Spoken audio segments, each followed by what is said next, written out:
Bonjour YouTube, j'espère que vous allez bien, en tout cas moi ça va, on est l'heure de vous faire le bilan, le récapitulatif de toutes les sorties livres qu'il va y avoir le mois prochain. On est donc parti pour voir ensemble toutes les sorties livres qu'il y aura en janvier 2024.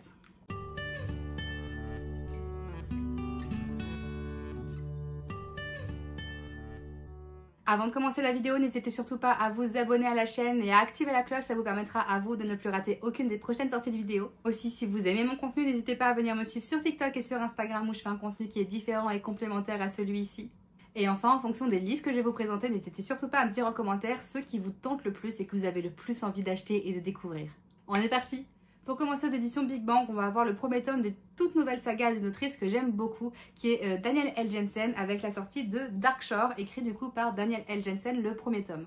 Donc il sortira du coup en format relié avec une tranche un petit peu effet grimoire pour ceux qui ont le livre Sorcery of Thorn. Je sais pas si vous voyez, la finition est exactement la même, donc on a des tranches un peu inégales, etc. À l'intérieur du livre, on a de très jolies illustrations, comme toujours, comme souvent. On a la même à la fin du livre. Et du coup, c'est un livre qui a l'air hyper chouette. Dans un monde divisé par des dieux capricieux et des océans redoutables, seuls les marins sont en mesure de traverser la mer sans fin. Leur règle d'or, l'Est ne doit pas connaître l'Ouest. Terriana est une Maharine, et son peuple est le gardien des secrets de la mer. Pour sauver sa meilleure amie d'un mariage forcé, elle brise la loi sacrée des siens et doit faire face aux conséquences dévastatrices de son choix. Marcus est le commandant d'une célèbre légion qui a permis à l'empire de Célendor de conquérir tous les territoires de l'Est. Les légionnaires sont ses frères, mais même eux ne savent rien de la terrible vérité qu'ils dissimulent depuis l'enfance. Quand l'un des sénateurs de l'Empire découvre l'existence des sombres rivages, il capture Terriana et force Marcus et elle à partir à la conquête de ce nouveau continent. Unis malgré eux pour protéger les leurs, ils doivent désormais décider jusqu'où ils sont prêts à aller et ce qu'ils sont prêts à sacrifier. Ensuite, on va avoir la sortie aux éditions de Saxus de Foxglove, qui est du coup le second tome de Belladonna, que j'ai juste ici, que j'ai lu au mois d'octobre ou novembre, je sais plus trop, et dont je vous ai parlé, que j'avais beaucoup aimé. Donc on va avoir son tome 2 qui va sortir au mois de janvier, et j'ai vraiment très hâte de pouvoir le découvrir. Vu que c'est un tome 2, je vous lis pas son résumé pour pas spoiler ceux qui n'ont pas encore découvert le tome 1, mais on est sur une histoire de mystère, enquête, dans un environnement un peu gothique, avec des fantômes, un ange de la mort, et vraiment j'ai beaucoup aimé l'ambiance de ce livre. Ensuite, aux éditions Stardust, on va avoir la sortie aussi d'un second tome qui est le second tome de la saga Le Livre du Thé, dont le premier tome était une magie teintée de poison, si je ne me trompe pas. Et donc ce second tome est un doux et sombre venin. Là encore, je ne vous lirai pas le résumé pour pas spoiler ceux qui n'ont pas lu le tome 1, dont je fais partie, et c'est une saga qui me tente un petit peu, que je lirai peut-être un jour. Mais on est du coup sur une saga de fantasy avec de la mythologie, de la littérature asiatique et des légendes asiatiques qui va tourner beaucoup autour du thé. Ensuite, aux éditions Hauteville, on va voir la sortie d'une nouvelle fiction historique qui s'intitule Les Filles du Graal, écrite par Elizabeth Chadwick. Et si le Graal était une femme? Alors que la croisade contre les Cathares saigne la France du XIIIe siècle, Brigitte, une jeune femme aux dons extraordinaires, fuit les inquisiteurs qui ont juré de l'éliminer. En tant que dernière héritière de Marie-Madeleine, elle perpétue une lignée millénaire dont l'existence même fait trembler et remet en cause l'existence de l'Église catholique. Quand la campagne militaire s'intensifie avec l'arrivée de Simon de Montfort à la tête des armées du Nord, Brigitte doit trouver refuge auprès des seigneurs locaux et rebelles, parmi lesquels le jeune et beau Raoul de Montvalent. Hantée par des visions terribles de l'avenir et afin d'assurer sa descendance, Brigitte est bien décidée à livrer jusqu'au bout le combat de l'amour contre la mort. Alors moi, c'est un livre qui me tente vraiment beaucoup. Dans l'histoire, ça me fait un petit peu penser au livre du Da Vinci Code. Je sais pas si vous l'avez lu, mais pour ceux qui le connaissent, je pense que vous voyez ce que je veux dire par la descendance de Marie-Madeleine, etc. Sauf que là, du coup, au lieu d'être dans notre époque contemporaine, on est au XIIIe siècle. Et moi, j'adore les fictions historiques, pour ceux qui me connaissent, donc je pense que je lirai peut-être. Ensuite, le 5 janvier, aux éditions Alter Reel, on va voir le tome 3 de la saga de la Citadelle des Brumes qui s'intitule L'Enfant de la Forêt. J'ai juste ici le premier tome qui s'intitule Le Gardien des Brumes, que je n'ai pas encore lu. Je l'ai reçu tout récemment en service de presse, donc je le lirai courant janvier afin de pouvoir vous en parler et de potentiellement continuer cette saga. Je ne vous lirai pas le résumé du troisième tome, pardon, afin de ne pas vous spoiler pour les deux premiers tomes. Mais du coup, on est sur une saga de fantaisie, d'aventure, de magie, de sortilèges, de romance et de complot. Par contre, je vais vous lire du coup le résumé de ce premier tome. Atlantis est en danger, menacée d'être envahie par les Sylvèques, un peuple barbare et cruel. La citadelle qui abrite des êtres doués de magie doit être évacuée de toute urgence. Les réfugiés doivent rallier un nouveau territoire qui doit rester secret. Pour ça, il faut récupérer les cartes qui leur permettront d'organiser leur périple. Le temps presse. Lorsque le mage Merlin demande au jeune guerrier Aidan et à la flamboyante Morgane, dernière magicienne descendante du peuple phénix, de l'aider, il n'hésite pas une seconde. Aidan, accompagné de son frère aîné, ira récupérer les cartes en territoire ennemi. Morgane sera en charge d'organiser l'évacuation et de veiller sur la citadelle en l'absence d'Aidan. Pas le choix, les deux jeunes amoureux se séparent, la mort dans l'âme. La traque commence, mais qui est le chasseur et qui est la proie? Aidan est bien plus en danger qu'il ne l'imagine. Donc voilà, ça a vraiment l'air sympa et en plus ce n'est pas un gros livre. Le premier tome fait 319 pages exactement de roman. Ensuite aux éditions Hachette Roman Graphique, un roman graphique qui a l'air très drôle, très frais, très coloré. Il s'agit de La Princesse et le Croque-Monsieur du coup aux éditions Hachette Roman Graphique, qui est écrit par Deya Mouniz. La jeune Lady Camembert veut vivre sa vie comme elle l'entend et refuse de se marier. Ou plutôt, elle refuse d'épouser un homme. Or, la loi du royaume de fromage stipule clairement que les femmes ne peuvent pas hériter. À la mort de son père, elle n'a d'autre choix de se déguiser en homme et de s'installer dans la capitale où personne ne la connaît pour prendre un nouveau départ en tant que comte Camembert. Mais il est difficile de faire profil bas lorsque l'audacieuse princesse Brie, militante passionnée à la pointe de la mode, attire son attention. Camembert ne peut alors pas résister à l'envie de connaître Brie, mais alors que les deux se rapprochent, son secret pourrait-il être préservé? Donc voilà, ça a l'air très frais, très mignon, ça a aussi l'air d'être drôle, sincèrement, donc c'est un roman graphique que j'ai vraiment hâte de pouvoir découvrir. Ensuite aux éditions Brajon, on va voir le nouveau livre de Silvia Moreno Garcia, celle qui a écrit Mexican Gothic et La fille du Docteur Moreau. Je vous ai déjà parlé de La fille du Docteur Moreau, qui s'intitule Les dieux de jade et d'ombre. Dans le Mexique des années 20, le Jazz Age, donc le temps du jazz on va dire, bat son plein. Mais Cassiopeia Ton est trop occupée à récurer les sols de la maison de son richissime grand-père pour répondre à son appel. Elle rêve pourtant d'une vie loin de sa petite ville du sud du Mexique, une vie dont elle serait elle-même maîtresse. Cette vie semble tout aussi inaccessible que les étoiles jusqu'au jour où elle trouve un mystérieux coffre en bois dans la chambre de son grand-père. Et c'est comme ça qu'elle va libérer, bien malgré elle, l'esprit du dieu de la mort Maya.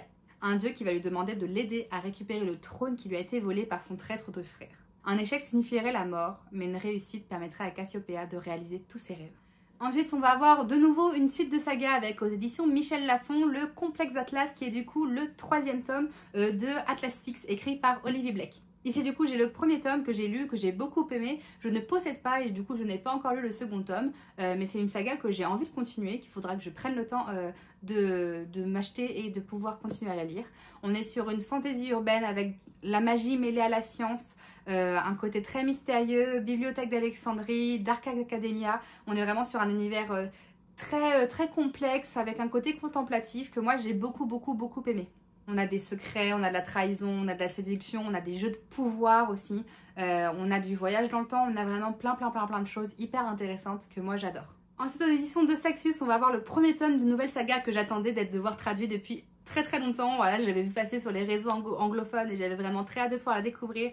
Il s'agit de God Killer, le premier tome du coup écrit par Anna Kanner aux éditions de Saxius. J'ai déjà précommandé le livre, même avant de voir à quoi il ressemblait, l'histoire me tente tellement, correspond tellement à ce que j'aime que j'ai vraiment très hâte de pouvoir le découvrir. Les dieux se délectent toujours du sort des martyrs. Kisen est une décide, une tueuse de dieux. Et elle leur voue une haine dévorante depuis que les adorateurs du dieu du feu ont violemment assassiné toute sa famille. Elle croise un jour le chemin d'un étrange dieu amnésique dont l'existence est liée à celle d'une jeune noble. Ne pouvant malheureusement pas la tuer sans prendre la vie de la petite fille, elle décide de les accompagner dans la cité en ruine de Bierraden, afin d'obtenir les faveurs des derniers dieux sauvages qui y résident. Rejoints par un chevalier désabusé et poursuivis par de nombreux démons prêts à tout pour les tuer, ils prennent conscience du rôle capital qu'ils auront à jouer pour sauver le monde de l'agonie. Voilà, fantaisie, dieux, mythologie, vengeance, guerre, aventure, il y a l'air vraiment d'y avoir plein de choses que moi j'adore dans la fantaisie. Ensuite, les éditions Rajo vont elles aussi nous proposer une nouvelle saga avec le premier tome de Ce don perfide écrit par Émilie Tiède. Il s'agit d'une édition brochée qui aura un très joli jaspage. Mariée 3 fois, veuve 3 fois. Chaque fois qu'Alessa touche le partenaire qu'elle a choisi et dont elle doit magnifier la magie, il succombe sous la puissance de son don.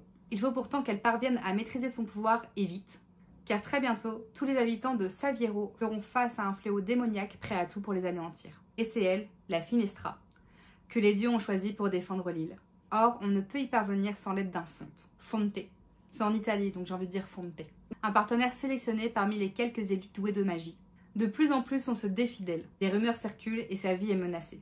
Alessa recrute alors un nouveau garde, Dante, un paria beau et cynique, qui cache un sombre passé. Elle le comprend bientôt, mais Dante détient la clé de son destin et de son cœur. Ce qu'elle ignore par contre, c'est s'il sera celui qui l'aidera à maîtriser son don ou celui qui la détruira une fois pour toutes. Donc ce livre aussi a l'air vraiment très chouette. Déjà j'aime beaucoup la couverture, j'adore ses couleurs, etc. Et encore une fois, ça correspond totalement à ce que j'aime dans la lecture, dans la fantaisie. Donc celui-là est précommandé aussi. Encore une nouvelle saga, mais cette fois-ci aux éditions Hachette Roman avec le premier tome de Les fleurs les plus dangereuses n'ont pas d'épines, écrit par Lydie Tabarin. On va être sur une fantaisie qui se passe dans la royauté avec une ambiance, un environnement totalement inspiré et correspondant à la période qui correspond à la série Les Bridgerton. On va avoir des rivalités, on va avoir de l'empoisonnement, on va aussi tourner autour de l'univers du thé. Vous savez que je suis une fan de thé. Thé plus livre plus fantasy, je vais forcément adorer. Dans le néo-royaume d'Éteros, maintenir les apparences est crucial. Les familles Demora et Rodriguez, qui excellent dans l'art de confectionner du thé grâce au pouvoir qu'elles dissimulent, le savent que trop bien. Reconnues et respectées à travers tout le pays, y compris par le palais royal, les deux familles se mènent une guerre acharnée pour définir laquelle réalise les meilleures compositions. Héritière de ces rivalités toxiques, Isabelle de Mora et Andarina Rodriguez n'aspirent qu'à une chose, surpasser l'autre et devenir une confessionniste de thé de renom. Cependant, le quotidien des deux jeunes femmes va vite se corser lorsque la reine tombe empoisonnée par du thé dans le plus grand secret, et à ce moment-là, tous les regards de la cour entière se tournent vers elle. D'accord que ça a vraiment l'air super. Complot, trahison, un petit côté enquête parce que qu'est-ce qui s'est passé réellement ou pas, de la fantaisie, de la magie, du thé. Ça a l'air génial. Ensuite, on revient aux éditions de Saxus avec la sortie de Les Oiselles de Nuit, écrit par K.G. Armstrong. On est sur de la fantaisie avec de la sorcellerie, avec de la romance femme-femme. On est sur un livre young adulte, si je me trompe pas, avec beaucoup de choses qui ont l'air vraiment très intéressant. Je voulais le résumer tout de suite. Dans une ville pleine de secrets, le mieux gardé de tous, c'est leur magie. Il y a très longtemps, les femmes de cette république étaient dotées d'une magie rare et puissante. Certaines pouvaient arrêter le cœur, commander les mers, allumer les feux et déplacer des montagnes. Leurs héritières, Mathilde, Aessa et Sayer, sont appelées les Oiselles de Nuit. Maintenant que la magie a été prohibée, leur existence est gardée secrète. Par un baiser, elles offrent temporairement leurs dons, et seuls les plus fortunés peuvent profiter de ce pouvoir interdit. Alors protégées par les plus puissants, elles se pensaient intouchables, jusqu'à ce qu'on tente de les assassiner. Alors traquées par l'église, elles découvrent qu'elles ne sont pas les seules jeunes femmes dotées de magie. Les trois Oiselles de Nuit doivent faire un choix, rester dans une cage dorée ou prendre leur revanche sur ceux qui leur ont coupé les ailes. Cette fois, on va se diriger vers les éditions La Martinière Fiction avec à nouveau un premier tome de nouvelle saga. Il s'agit de La Fille du Destin, dont le premier tome est Les Émeutes de la Nuit sans Lune. On est sur de la fantaisie avec de la mythologie, du destin, du mystère, de l'enquête, de la politique, etc., etc. Je voulais le résumer. À Alante, la cohabitation est difficile entre les humains et les héritiers des dieux. Minoritaires, ces derniers sont traités en parias. Yo, descendante de l'une des déesses du destin, peine à joindre les deux bouts. Capable de déceler les fils de vie de chacun, elle utilise ses pouvoirs de mémoire pour mener des enquêtes sans envergure, jusqu'au jour où sa vie bascule. Yo assiste à un meurtre perpétué par une femme au fil de vie coupé. C'est impossible et c'est impensable et elle ne comprend absolument pas ce qui se passe. Chargée alors de résoudre ce mystère, plus politique qu'il n'y paraît, elle est forcée de travailler avec celui qu'elle fuit depuis des années, Eideruna, avec qui elle partage un fil d'argent, le désignant comme son âme sœur. Et donc voilà, c'est tout pour les sorties livres qui vont avoir lieu pour le premier mois de cette nouvelle année 2024. N'hésitez surtout pas à me dire en commentaire quels sont ceux qui vous intéressent, qui vous donnent envie, que vous avez envie d'acheter, que vous avez envie de découvrir ou que vous avez peut-être même déjà précommandé. En ce qui me concerne, j'ai précommandé Ce Don Perfide, Code Killer. Je vais aussi recevoir les fleurs les plus dangereuses n'ont pas d'épines. J'ai aussi précommandé du coup le second tome de Belladonna. Et comme je vous l'ai montré juste ici, je vais découvrir Darkshore, la nouvelle saga de Daniel L. Jensen que j'adore. Donc j'ai vraiment hâte de pouvoir venir vous parler de toutes ces nouvelles lectures. N'hésitez surtout pas à vous abonner à la chaîne et à activer la cloche pour ne plus rater aucune des prochaines sorties de vidéos. Et sur ce, je vous souhaite une très belle journée, de très belles lectures, mais aussi une très belle année 2024.